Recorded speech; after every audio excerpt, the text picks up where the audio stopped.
And the question that inspired this biomechanical worm is this: how can I give hyperplasticity to a tubular geometry? Not just make it move, but make it breathe, contract, and expand, like a living organism would. My first approach was to use a sinusoidal pattern. It made sense, a repeating, perfect, harmonic wave.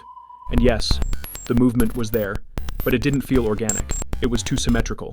So the question evolved: how do I break that symmetry without losing control? I didn't want chaos for the sake of chaos.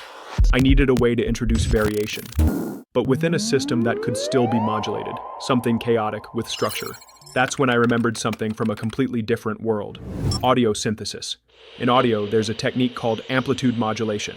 You multiply a bass signal by another, and what you get is a new waveform, unpredictable but coherent. Applying that logic to modeling was surprisingly effective, because when you multiply a harmonic pattern by a chaotic signal, you don't break the form. You give it behavior. Each instance adapts, reacts, varies, but it still follows a pulse, as if the shape had intention. This technique, which we could call parametric modulation along a path, allowed me to answer the original question. And once you understand this principle, exploring new geometric behaviors in TouchDessigner becomes much easier, especially if you're inspired by the logic and aesthetics of synthetic biology. Sometimes, it's not about inventing something new. It's about seeing a familiar idea from a different angle. That was the key this time: using a principle from sound to solve a problem of form.